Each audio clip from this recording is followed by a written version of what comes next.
PM Modi Mann Ki Baat કહી રહ્યા છે, આપણે સીધા જઈશું ત્યાં।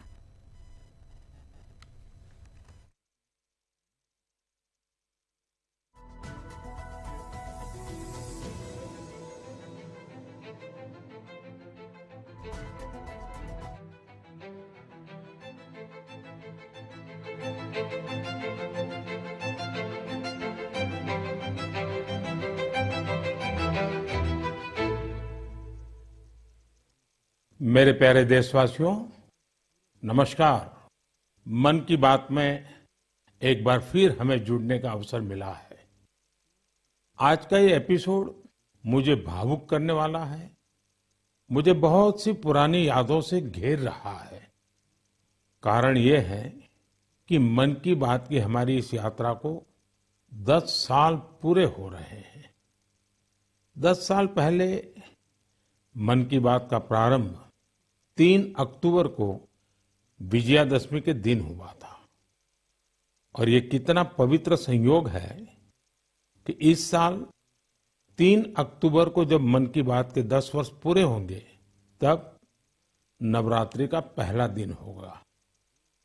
मन की बात की इस लंबी यात्रा के कई ऐसे पड़ाव हैं जिन्हें मैं कभी भूल नहीं सकता।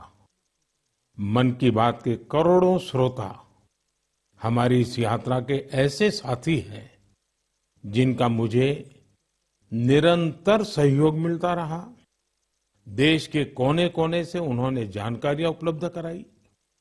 मन की बात के श्रोता ही इस कार्यक्रम के असली सूत्रधार हैं। आमतौर पर एक धारणा ऐसी घर कर गई है कि जब तक चटपटी बातें न हो, नकारात्मक बातें न हो, तब तक उसको ज्यादा तवज्जो नहीं मिलती है।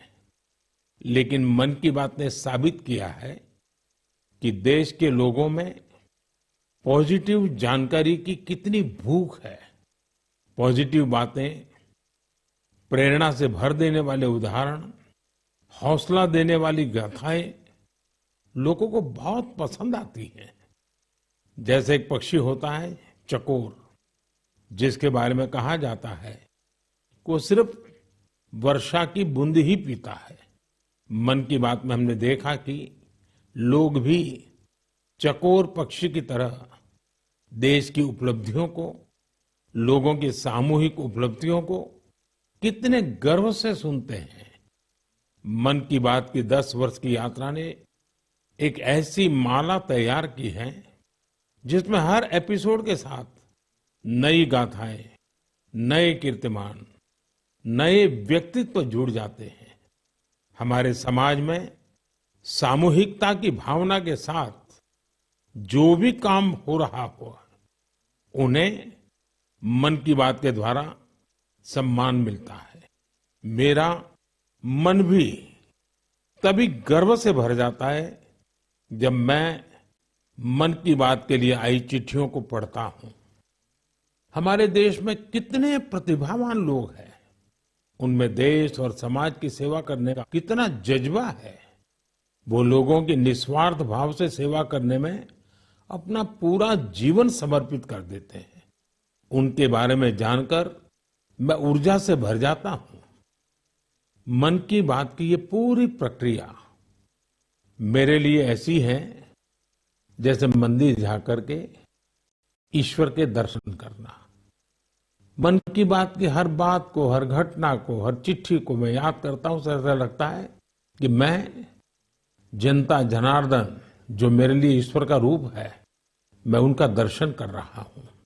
साथियों, मैं आज दूरदर्शन, प्रसार भारती और ऑल इंडिया रेडियो से जुड़े सभी लोगों की भी सराहना करूंगा। उनके अथक प्रयासों से मन की बात इस महत्वपूर्ण पड़ाव तक पहुंचा है। मैं विभिन्न टीवी चैनल्स को, रीजनल टीवी चैनल्स का भी आभारी हूं, जिन्होंने लगातार इसे दिखाया है। मन की बात के द्वारा हमने जिन मुद्दों को उठाया, उन्हें लेकर कई मीडिया हाउसेज ने मुहिम भी चलाई। मैं प्रिंट मीडिया को भी धन्यवाद देता हूं कि उन्होंने इसे घर घर तक पहुंचाया। मैं उन यूट्यूबर्स को भी धन्यवाद दूंगा जिन्होंने मन की बात पर अनेक कार्यक्रम किए। इस कार्यक्रम को देश की 22 भाषाओं के साथ 12 विदेशी भाषाओं में भी सुना जा सकता है। मुझे अच्छा लगता है जब लोग ये कहते हैं कि उन्होंने मन की बात कार्यक्रम को अपनी स्थानीय भाषा में सुना। आप में से बहुत से लोगों को ये पता होगा कि मन की बात कार्यक्रम पर आधारित एक क्विज कंपटीशन भी चल रहा है जिसमें कोई भी व्यक्ति हिस्सा ले सकता है। mygov.in पर जाकर आप इस कंपटीशन में हिस्सा ले सकते हैं और इनाम भी जीत सकते हैं। आज इस महत्वपूर्ण पड़ाव पर मैं एक बार फिर आप सबसे आशीर्वाद मांगता हूं। पवित्र मन और पूर्ण समर्पण भाव से मैं इसी तरह भारत के लोगों की महानता के गीत गाता रहूं। देश की सामूहिक शक्ति को हम सब इसी तरह सेलिब्रेट करते रहें। यही मेरी ईश्वर से प्रार्थना है, जनता जनार्दन से प्रार्थना है। मेरे प्यारे देशवासियों, पिछले कुछ सप्ताह से देश के अलग अलग हिस्सों में जबरदस्त बारिश हो रही है। बारिश का ये मौसम हमें याद दिलाता है कि जल संरक्षण कितना जरूरी है, पानी बचाना कितना जरूरी है। बारिश के दिनों में बचाया गया पानी जल संकट के महीनों में बहुत मदद करता है और यही कैच द रेन जैसे अभियानों की भावना है। मुझे खुशी है कि पानी के संरक्षण को लेकर कई लोग नई पहल कर रहे हैं। ऐसा ही एक प्रयास उत्तर प्रदेश के झांसी में देखने को मिला है। आप जानते ही हैं कि झांसी बुंदेलखंड में है, जिसकी पहचान पानी की किल्लत से जुड़ी हुई है। यहाँ झांसी में कुछ महिलाओं ने गुरारी नदी को नया जीवन दिया है। ये महिलाएं सेल्फ हेल्प ग्रुप से जुड़ी हैं और उन्होंने जल सहेली बनकर इस अभियान का नेतृत्व किया है। इन महिलाओं ने मृतप्राय हो चुकी गुरारी नदी को जिस तरह से बचाया है उसकी किसी ने कल्पना भी नहीं की होगी। इन जल सहेलियों ने बोरियों में बालू भरकर चेकडैम तैयार किया, बारिश का पानी बर्बाद होने से रोका और नदी को पानी से लबालब कर दिया। इन महिलाओं ने सैकड़ों जलाशयों के निर्माण और उनके रिवाइवल में भी बढ़ चढ़कर हाथ बटाया है। इससे इस क्षेत्र के लोगों की पानी की समस्या तो दूर हुई ही है, उनके चेहरों पर खुशियां भी लौट आई हैं। साथियों, कहीं नारी शक्ति जल शक्ति को बढ़ाती है तो कहीं जल शक्ति भी नारी शक्ति को मजबूत करती है। मुझे मध्य प्रदेश के 2 बड़े ही प्रेरणादायी प्रयासों की जानकारी मिली है। यहाँ डिंडोरी के रायपुरा गांव में एक बड़े तालाब के निर्माण से भूजल स्तर काफी बढ़ गया है। इसका फायदा इस गांव की महिलाओं को मिला। यहाँ शारदा आजीविका स्वयं सहायता समूह, इससे जुड़ी महिलाओं को मछली पालन का नया व्यवसाय भी मिल गया। इन महिलाओं ने फिश पार्लर भी शुरू किया है, जहां होने वाली मछलियों की बिक्री से उनकी आय भी बढ़ रही है। मध्य प्रदेश के छतरपुर में भी महिलाओं का प्रयास बहुत सराहनीय है। यहाँ के खौब गांव का बड़ा तालाब जब सूखने लगा तो महिलाओं ने इसे पुनर्जीवित करने का बीड़ा उठाया। हरी बगिया स्वयं सहायता समूह की इन महिलाओं ने तालाब से बड़ी मात्रा में गाद निकाली। तालाब से जो गाद निकली उसका उपयोग उन्होंने बंजर जमीन पर फूड फॉरेस्ट तैयार करने के लिए किया। इन महिलाओं की मेहनत से न सिर्फ तालाब में खूब पानी भर गया बल्कि फसलों की उपज भी काफी बढ़ी है। देश के कोने कोने में हो रहे जल संरक्षण के ऐसे प्रयास पानी के संकट से निपटने में बहुत मददगार साबित होने वाले हैं। मुझे पूरा भरोसा है कि आप भी अपने आसपास हो रहे ऐसे प्रयासों से जरूर जुड़ेंगे। मेरे प्यारे देशवासियों, उत्तराखंड के उत्तरकाशी में एक सीमावर्ती गांव है जाला। यहाँ के युवाओं ने अपने गांव को स्वच्छ रखने के लिए एक खास पहल शुरू की है। वे अपने गांव में धन्यवाद प्रकृति या कहें थैंक यू नेचर अभियान चला रहे हैं। इसके तहत गांव में रोजाना 2 घंटे सफाई की जाती है। गांव की गलियों में बिखरे हुए कूड़े को समेटकर उसे गांव के बाहर तय जगह पर डाला जाता है। इससे जाला गांव भी स्वच्छ हो रहा है और लोग जागरूक भी हो रहे हैं। आप सोचिए, अगर ऐसे ही हर गांव, हर गली, हर मोहल्ला अपने यहाँ ऐसा ही थैंक यू अभियान शुरू कर दें तो कितना बड़ा परिवर्तन आ सकता है। साथियों, स्वच्छता को लेकर पुडुचेरी के समुद्र तट पर भी जबरदस्त मुहिम चलाई जा रही है। यहाँ रम्या जी नाम की महिला माहे म्युनिसिपैलिटी और इसके आसपास के क्षेत्र के युवाओं की एक टीम का नेतृत्व कर रही है। इस टीम के लोग अपने प्रयासों से माहे एरिया और खासकर वहां के बीचेज को पूरी तरह साफ सुथरा बना रहे हैं। साथियों, मैंने यहाँ सिर्फ 2 प्रयासों की चर्चा की है, लेकिन हम आसपास देखें तो पाएंगे कि देश के हर किस हिस्से में स्वच्छता को लेकर कोई न कोई अनोखा प्रयास जरूर चल रहा है। कुछ ही दिन बाद आने वाले 2 अक्टूबर को स्वच्छ भारत मिशन के 10 साल पूरे हो रहे हैं। ये अवसर उन लोगों के अभिनंदन का है जिन्होंने इसे भारतीय इतिहास का इतना बड़ा जन आंदोलन बना दिया। ये महात्मा गांधी जी को भी सच्ची श्रद्धांजलि है, जो जीवन पर्यंत इस उद्देश्य के लिए समर्पित रहे। साथियों, आज ये स्वच्छ भारत मिशन की ही सफलता है कि वेस्ट टू वेल्थ का मंत्र लोगों में लोकप्रिय हो रहा है। लोग रिड्यूस, रीयूज और रिसाइकल पर बात करने लगे हैं, उसके उदाहरण देने लगे हैं। अब जैसे मुझे केरला में कोझिकोड में एक शानदार प्रयास के बारे में पता चला।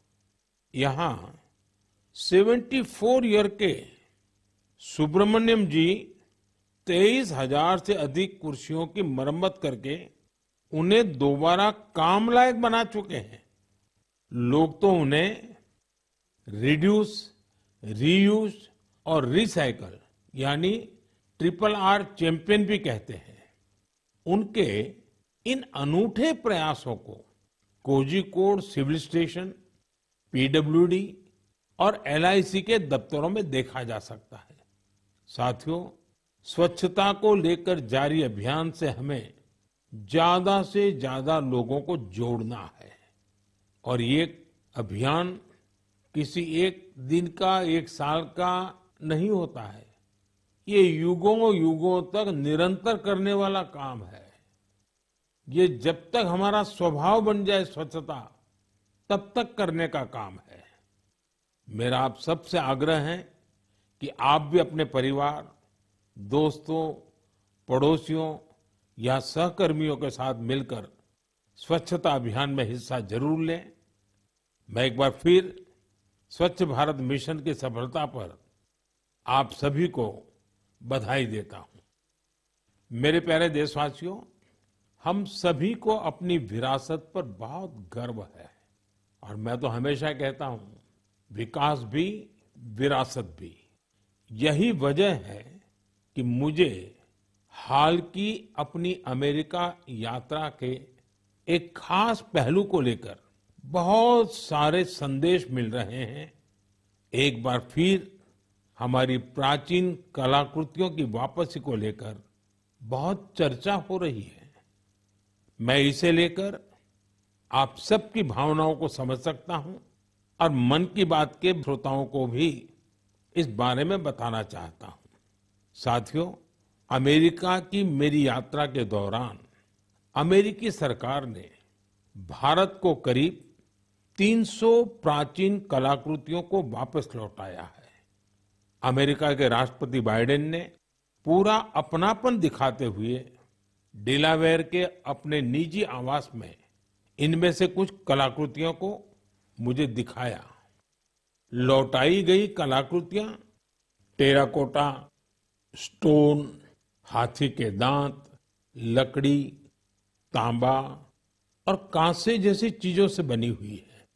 इनमें से कई तो 4000 साल पुरानी है। 4000 साल पुरानी कलाकृतियों से लेकर 19वीं सदी तक की कलाकृतियों को अमेरिका ने वापस किया है। इनमें फूलदान, देवी देवताओं की टेराकोटा पट्टिकाएं, जैन तीर्थंकरों की प्रतिमाओं के अलावा भगवान बुद्ध और भगवान श्री कृष्ण की मूर्तियां भी शामिल हैं। लौटाई गई चीजों में पशुओं की कई आकृतियां भी हैं। पुरुष और महिलाओं की आकृतियों वाली जम्मू कश्मीर की टेराकोटा टाइल्स तो बेहद ही दिलचस्प है। इनमें कांसे से बनी भगवान श्री गणेश जी की प्रतिमाएं भी हैं, जो दक्षिण भारत की हैं।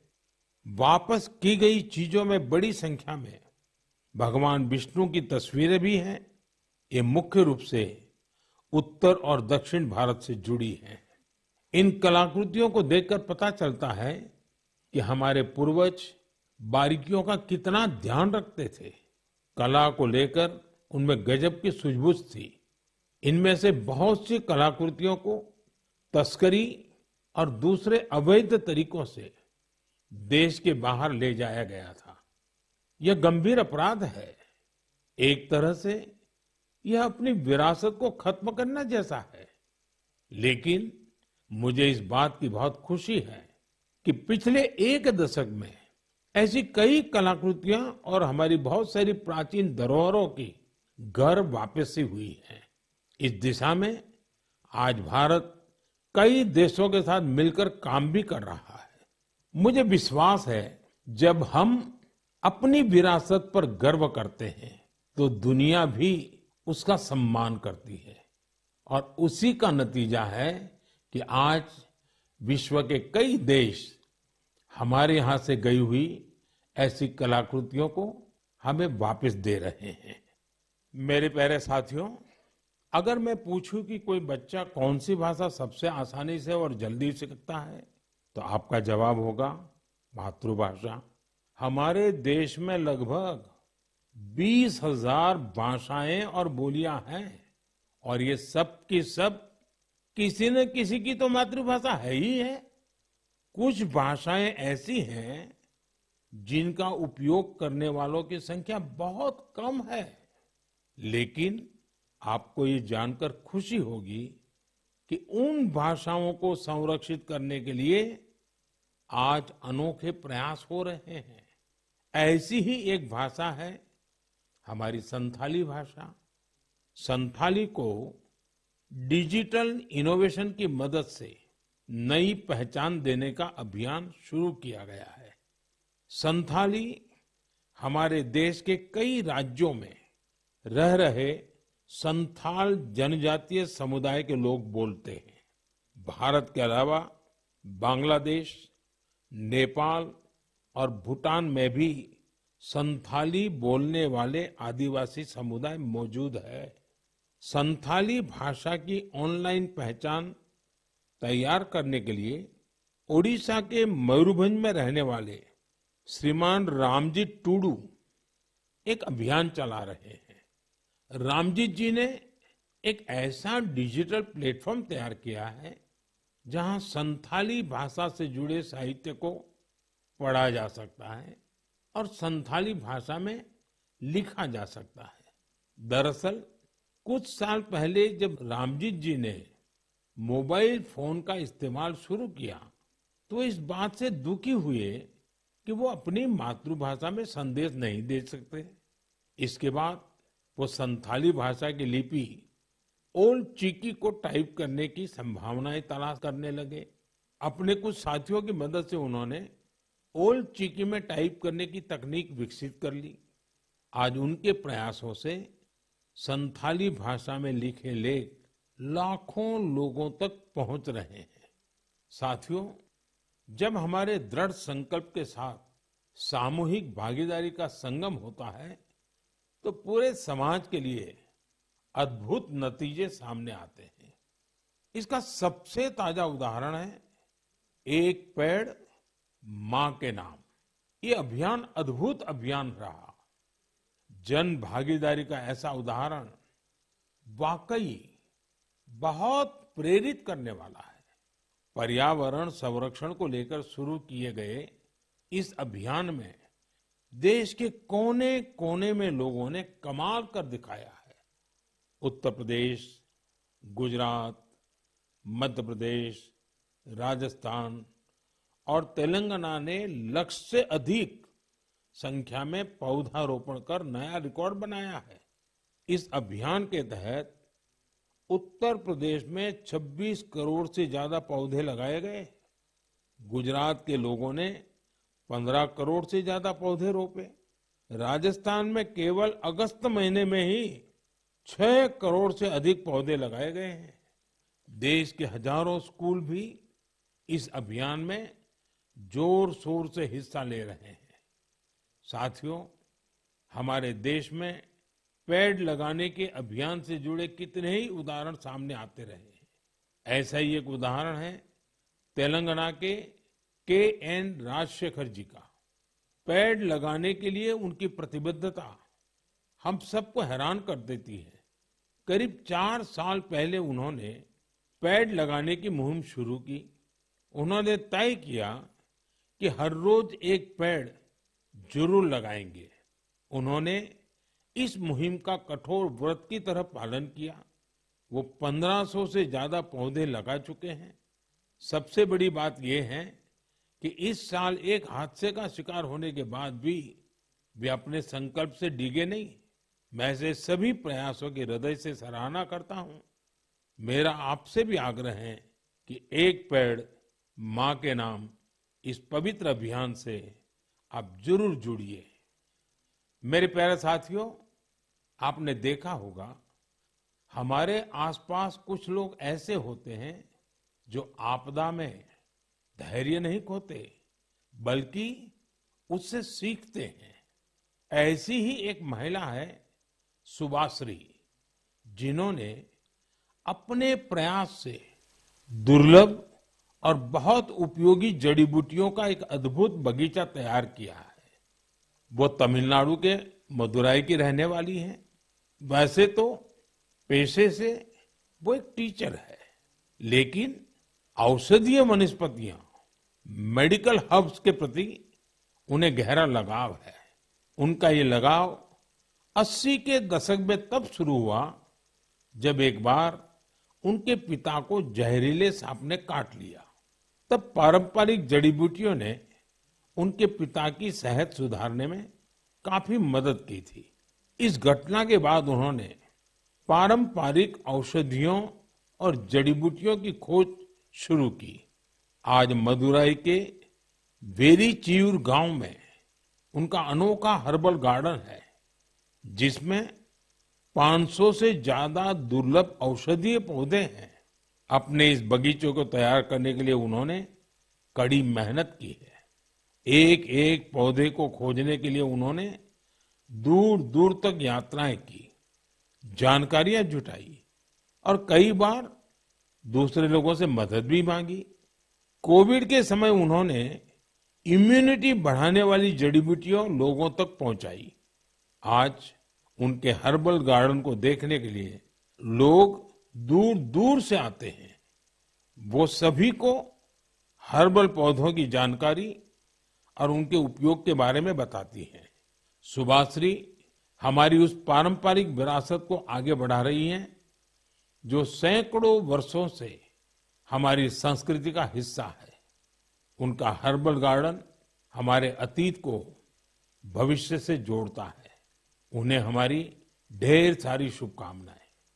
साथियों, बदलते हुए इस समय में नेचर ऑफ जॉब्स बदल रही है और नए नए सेक्टर्स का उभार हो रहा है, जैसे gaming, animation, reel making, film making या पोस्टर मेकिंग। अगर इनमें से किसी स्किल में आप अच्छा प्रदर्शन कर सकते हैं तो आपके टैलेंट को बहुत बड़ा मंच मिल सकता है। अगर आप किसी बैंड से जुड़े हैं या फिर कम्युनिटी रेडियो के लिए काम करते हैं तो भी आपके लिए बहुत बड़ा अवसर है। आपके टैलेंट और क्रिएटिविटी को बढ़ावा देने के लिए भारत सरकार का सूचना और प्रसारण मंत्रालय ने क्रिएट इन इंडिया इस थीम के तहत 25 चैलेंजेस शुरू किए हैं। ये चैलेंजेस आपको जरूर दिलचस्प लगेंगे। कुछ चैलेंजेस तो म्यूजिक, एजुकेशन और यहाँ तक कि एंटी पायरेसी पर भी फोकस्ड है। इस आयोजन में कई सारे प्रोफेशनल ऑर्गेनाइजेशन भी शामिल हैं जो इन चैलेंजेस को अपना पूरा सपोर्ट दे रहे हैं। इनमें शामिल होने के लिए आप wavesindia.org पर लॉगिन कर सकते हैं। देश भर के क्रिएटर से मेरा विशेष आग्रह है कि वे इसमें जरूर हिस्सा लें और अपनी क्रिएटिविटी को सामने लाएं। मेरे प्यारे देशवासियों, इस महीने एक और महत्वपूर्ण अभियान के 10 साल पूरे हुए हैं। इस अभियान की सफलता में देश के बड़े उद्योगों से लेकर छोटे दुकानदारों तक का योगदान शामिल है। मैं बात कर रहा हूं मेक इन इंडिया की। आज मुझे ये देखकर बहुत खुशी मिलती है कि गरीब, मध्यम वर्ग और एमएसएमईज को इस अभियान से बहुत फायदा मिल रहा है। इस अभियान ने हर वर्ग के लोगों को अपना टैलेंट सामने लाने का अवसर दिया है। आज भारत मैन्युफैक्चरिंग का पावर हाउस बना है और देश की युवा शक्ति की वजह से दुनिया भर की नजरें हम पर है। ऑटोमोबाइल्स हो, टेक्सटाइल्स हो, एविएशन हो, इलेक्ट्रॉनिक्स हो या फिर डिफेंस, हर सेक्टर में देश का एक्सपोर्ट लगातार बढ़ रहा है। देश में एफडीआई का लगातार बढ़ना भी हमारे मेक इन इंडिया की सफलता की गाथा कह